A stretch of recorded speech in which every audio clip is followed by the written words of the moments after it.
하나님 말씀 봅니다. 호세아 14장 4절 말씀입니다. 구약성경 1268페이지입니다. 호세아 14장 4절 말씀 찾으실 알고 제가 봉독해 드립니다. 내가 그들의 반역을 고치고 기쁘게 그들을 사랑하리니 나의 진노가 그들에게서 떠났음이니라. 아멘.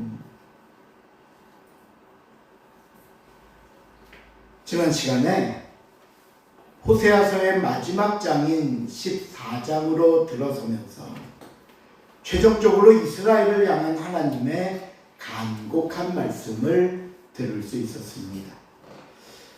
그 말씀의 주제는 여호와께로 돌아오라 하는 것이었고, 이를 위해 회개의 방법이 무엇인가를 말씀해 주셨습니다. 그러면서 이제 오늘 말씀으로 들어와서는 우리가 이 말씀에 순종해서 회개하고 돌아왔을 때 우리에게 어떤 축복이 있는가를 보여주는 말씀이 본문의 말씀입니다. 우리 먼저 본문 4절을 한번 다 같이 보겠습니다. 4절 말씀 시작. 내가 그들의 반역을 고치고 기쁘게 그들을 사랑하니 나의 진노가 그에게서 떠났습니다. 우리가 4절에서 만나게 되는 내용은 내가 기쁘게 그들을 사랑하리니 나의 진노가 그들에게서 떠났다라는 말씀입니다. 그동안 이스라엘을 향했던 하나님의 진노, 그리고 하나님의 징계, 하나님의 심판이 모두 종료되었고, 앞으로는 하나님의 사랑과 기쁨만 넘칠 것이라는 말씀입니다. 여러분, 얼마나 감사한 내용인지 모르겠습니다. 또 얼마나 다행인지 모르겠습니다. 아마 이스라엘도 이 말씀을 들으면서 깊은 안도의 숨을 내쉴 수 있지 않겠습니까? 그런데 우리가 이 말씀을 놓고 먼저 생각해야 할 내용이 있습니다. 그게 뭐냐면요, 과연 어떻게 해서 이런 결론에 도달하게 되었는가 하는 겁니다. 다시 바꾸어 말씀드리면, 왜 하나님께서는 이스라엘을 기쁘게 사랑하시고 도대체 무슨 이유 때문에 그들을 향했던 모든 진노를 거두셨는가 하는 겁니다. 혹시 여러분 그 대답이 뭔지 아시겠습니까? 그 대답은요, 4절 제일 앞에 있는 말씀입니다. 거기 보시면 내가 그들의 반역을 고치고 라고 나옵니다. 고쳤다. 하나님이 이스라엘의 죄를 고치셨다는 겁니다. 그런데 이 고치셨다는 말씀을 여러분 기억하셔야 합니다. 이 말씀은요, 고쳐주셨다, 그럼 단순히 치유해 주셨다거나 회복시키셨다는 말씀이 아닙니다. 아니에요. 이 말씀은요, 하나님의 무서운 개입으로, 결국 말을 안 들으니 하나님이 직접 개입하셔서 그들의 죄를 끊게 하시고 자신들이 믿고 의지하고 손으로 바라보던 모든 것들을 다 거두어 버리신 후에 오직 하나님만 남았음을 깨닫고 돌아오게 하셨다는 겁니다. 그렇다면 아니 어차피 하나님이 고쳐주실 것이고 어차피 하나님이 바로잡아 주실 것이니 우리는 그냥 기다리고 있으면 되는 것 아닙니까? 생각할 수 있습니다. 그런데 아닙니다. 우리가 지난 시간에 살펴봤듯이 하나님은 먼저 우리에게 돌아오라는 사인을 주십니다. 때로는 우리를 엎드러지게 하십니다. 실패하게 하십니다. 실수하게 하십니다. 가던 길을 막아버립니다. 그리고 때로는 불의를 발견하고 우리로 깨닫게 하십니다. 그런데 이런 수많은 하나님의 사인에도 불구하고 우리가 깨닫지 못하는, 우리가 회개할 줄 모르고 하나님께 돌아갈 줄 모른다면 그 다음 하나님은 하나님의 징계를 통한 고치심이 있다는 겁니다. 하나님의 심판을 통해 고치신다고 말씀합니다. 그러니 여러분, 하나님이 이렇게 직접 고치시면 참 많이 아픕니다. 아니, 하나님이 직접 고치시면 때로는 생사를 다투는 극한 상황까지 몰리게 되기도 합니다. 왜요? 그래야만 우리는 비로소 거짓된 것들을 내려놓기 때문입니다.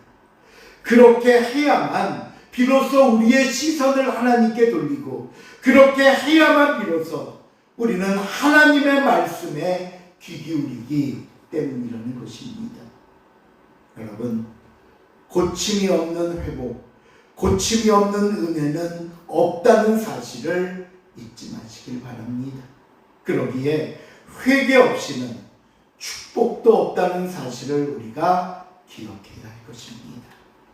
하지만 이렇게라도 우리가 회개하고 돌아오면 하나님의 고치심에 순종해서 우리의 모든 죄를 버리고 주님 품에 안기면 어떤 일들이 일어나는가?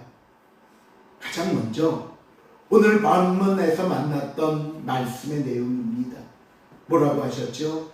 기쁜 마음으로 사랑할 것이며 더 이상 나의 진노를 내리지 않겠다.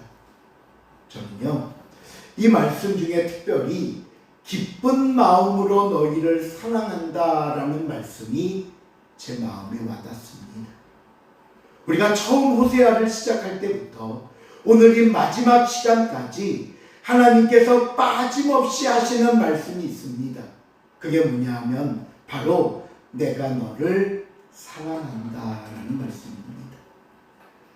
이스라엘이 하나님을 배반하고 바알에게 갔을 때도 하나님께서는 내가 너를 사랑한다 말씀하셨습니다.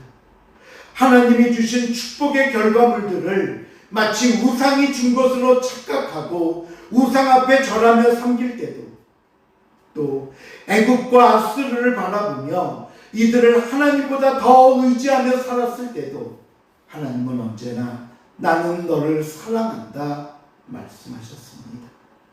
그리고 오늘 이 호세아를 마감하면서 하나님은 여전히 이스라엘에게 말씀합니다. 나는 너를 사랑한단다. 그것도 내가 기쁜 마음으로 너를 사랑한단다. 여러분, 이 하나님의 사랑을 마음 깊이 되새기며 살 수 있기를 바랍니다. 내 처지와 형편에 상관없이, 또 내가 하나님의 마음을 아프게 하고 수없이 하나님의 곁을 떠났던 자라 할지라도 오늘 저와 여러분을 향한 하나님의 마음은 한결같습니다. 내가 기쁜 마음으로 너를 사랑한다. 이 사랑으로 인해 저와 여러분의 삶이 회복될 수 있기를 주님의 이름으로 축원을 드립니다. 하지만 우리가 여기서 놓쳐서는 안 되는 게 있습니다. 이 은혜와 축복과 사랑 앞에는 반드시 무엇이 있어야 한다고요? 회개입니다. 회개. 하나님께로 돌아오려는 결단이어야 합니다. 그것이 아니면요, 하나님께서 직접 고치시는 것뿐이라고 성경은 우리에게 가르쳐주고 있는 겁니다. 자, 이제 다음으로 넘어가서 본문 5절에서 8절 말씀을 보시면요, 이 말씀 안에는 먼저 하나님께서 우리 앞에, 이스라엘 앞에 어떤 모습인가를 말씀하고 나서 이제 그런 이스라엘이 받을 축복에 대해 우리에게 가르쳐주는 말씀입니다. 먼저 5절입니다. 5절 말씀 시작. 내가 이스라엘에게 이슬과 같으니 그가 백합과 같이 피었고 레바논 백향목같이 뿌리가 바뀔 것이라. 먼저 하나님은 이스라엘에게 이슬 같은 존재가 되어주겠다 말씀합니다. 이슬. 왜 이슬이라는 표현을 쓰셨냐면요, 우리가 이 팔레스타인 지방의 기후를 보면 우기와 건기로 나뉘어집니다. 건기 동안에는 정말 비 한 방울 내리지 않아 땅이 콘크리트 같이 굳어지고요. 아무리 그곳이 저수지나 연못이었다 할지라도 바닥을 드러내면서 이렇게 쩍쩍 갈라져 있는 모습을 우리에게 보이는 것이 건기의 모습입니다. 그렇다면 이런 건기 동안에 식물은 어떻게 자라는가? 바로 식물의 수분을 공급하고 자랄 수 있게 해주는 것이 이슬입니다. 아침이 되면 이슬이 나뭇잎과 땅을 적시며 식물들을 그 척박함 속에서도 살게 하는 겁니다. 그렇다면 기왕이면 이스라엘을 향한 하나님의 모습을 비와 같다고 하시지, 우기의 표현을 쓰시지 왜 하필 건기의 이슬이라고 말씀하셨던 것일까? 저는요, 이 이슬이 식물에 가장 큰 영향을 끼치는 그 건기에서 답을 얻을 수 있었습니다. 왜냐하면 비가 내리면 충분한 물을 공급받아 좋다고 말할 수 있겠지만, 지금 하나님이 이스라엘에게 말씀하시는 이스라엘의 상황은 이런 상황이 아니라는 겁니다. 건기와 같은 상황, 메말라가 버린 상황, 그 마음은 콘크리트보다 더 단단하게 굳어져 있는 그 상황에서 이슬이 얼마나 중요한가 깨달으라는 겁니다. 결국 이 이슬마저 없으면 그 어떤 생명도 건질 수 없듯이 어려운 고난 속에서 우리의 생명을 유지하게 하는 분은 하나님뿐이라는 사실을 말씀하는 것이고요. 힘든 시기에 정말로 생사를 넘어드는 절박한 순간에도 생명의 근원과 같은 분은 바로 하나님이라는 사실을 우리에게 가르쳐 주기 위함인 것입니다. 그러게 여러분, 저와 여러분이 마지막까지 의지할 분, 가장 절박하고 급박한 순간에 바라보아야 할 분, 오직 나에게 필요한 단 한 분은 하나님이라는 사실을 여러분 잊지 마시기를 바랍니다. 자, 그렇다면 그들에게 이슬처럼 내리신 하나님께서 이스라엘에게 어떤 축복을 약속하시는 걸까요? 우리 5절 하반절에 보니까요, 내가 그들에게 이슬같이 임하리니 그러면서 그가 백합화같이 피겠고 레바논 백향목같이 뿌리가 박힐 것이라 말씀합니다. 이 백합화는요, 순결을 상징하는 꽃입니다. 그리고 레바논의 백향목의 자랑은 견고한 뿌리에 있습니다.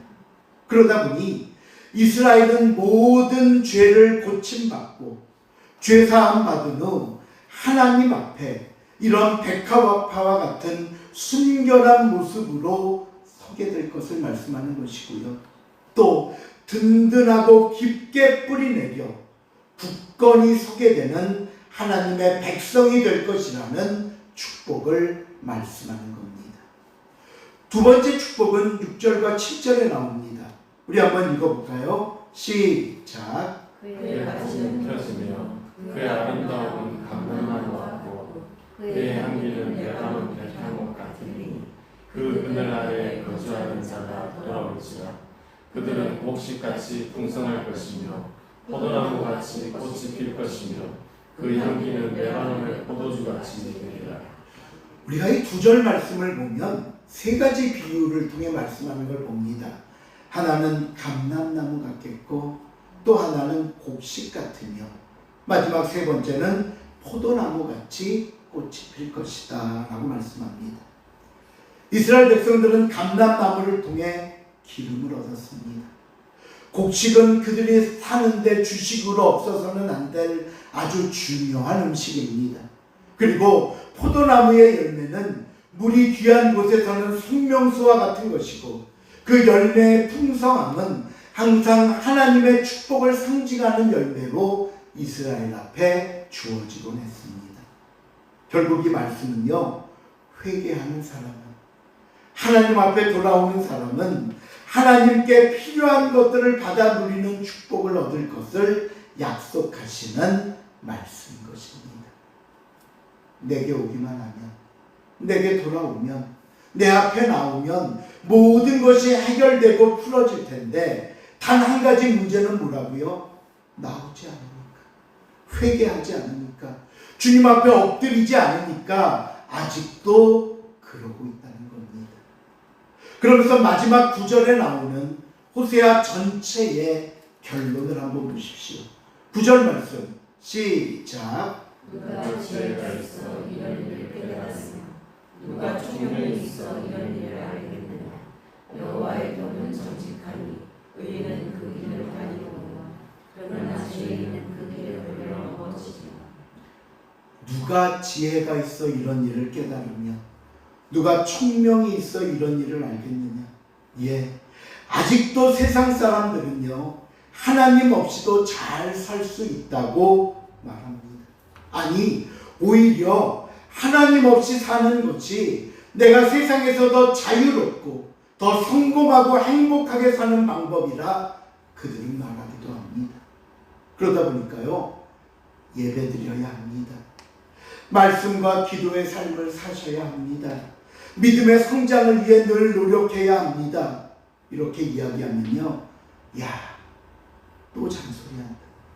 또 맨날 교회에서 하는 얘기 똑같기만 하다. 또 하며 짜증냅니다. 화를 내기도 합니다. 그러나 여러분, 오늘 본문은 우리에게 뭐라고 말합니까? 누가 그 지혜와 총명으로 중요한 하나님의 뜻과 그 진리를 깨달을 수 있겠느냐? 그러면서 그 다음에 뭐라고 하신 줄 아십니까?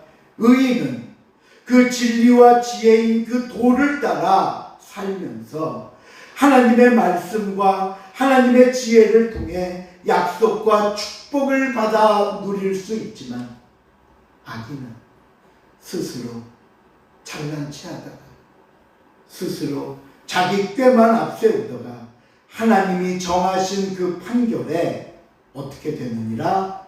넘어지느니라. 우리가 잘 아는 시편 1편을 한번 생각해 보십시오. 복 있는 사람은 이라고 나오면서 3절에 이렇게 설명합니다.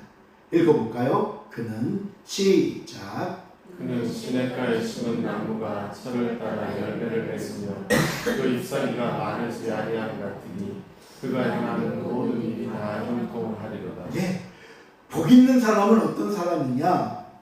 예, 심은 나무가 철을 따라 열매를 맺고 잎사귀가 마르지 아니함 같으니 그가 하는 모든 일이 다 무엇하리로다? 형통하리로다. 그런데 그럼 악인은 어떻다고 말씀합니까? 바로 이어지는 4절에 보면 제일 앞에 뭐라고 말하냐면요, 악인은 그렇지 아니하니. 저는요 이 한마디의 말씀에 모든 것을 다 설명하고 있다고 생각합니다. 악인은 그렇지 아니하며, 이 말씀은 뭐예요? 악인은 절대로 철을 따라 열매 맺을 수 없고 악인은 절대로 모든 일에 형통할 수 없다.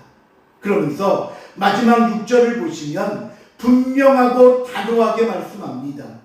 무릇 의인의 길은 여호와께서 무엇하시나? 인정하시나 악인의 길은 망하리로다. 의인의 길은 여호와께서 인정하시나 악인의 길은 망하리로다. 그냥 좀 부족하고 그냥 조금 손해보고 그저 일이 잘 안 돼서 고민하는 것이 아니라 망한다고 말씀합니다. 이것이 하나님이 말씀하시는 진리이고 이것이 성경이 가르쳐 주시는 원칙입니다. 그러기에 저와 여러분이 하나님의 말씀을 배워야 하는 이유입니다. 우리가 하나님의 뜻을 깨달아 그 뜻대로 살려고 노력해야 하는 이유입니다. 하나님 안에 어떻게든 머물기 위해 발버둥 쳐야 하는 이유입니다. 하나님을 따라 사는 사람만이 하나님의 은혜와 복을 받기 때문입니다. 말씀을 맺습니다. 오늘 호세아서를 마감하면서 우리를 향해 말씀하시는 하나님의 음성을 들으시기를 바랍니다. 여호와의 도는 정직하니 의인은 그 길로 달리거니와 그러나 죄인은 그 길에 걸려 넘어지리라. 우리 모두 하나님께로 돌아와 그 사랑을 받으며 그 축복 속에 사는 복되고 귀한 삶이 될 수 있기를 주님의 이름으로 부탁을 드립니다. 기도하시겠습니다. 하나님 감사합니다. 오늘도 주님의 은혜 가운데 우리를 향한 하나님의 사랑, 그 은혜와 그 축복을 봅니다. 하나님, 우리가 이 모든 것들을 얻기 위하여 먼저 하나님을 기억하게 하시고 하나님 앞에 깨닫게 하시고 주님 앞에 돌아와 회개하며 주님을 예배하며 사는 복된 삶이 되게 하여 주시옵소서. 감사드리오며 예수님의 이름으로 기도하옵나이다. 아멘.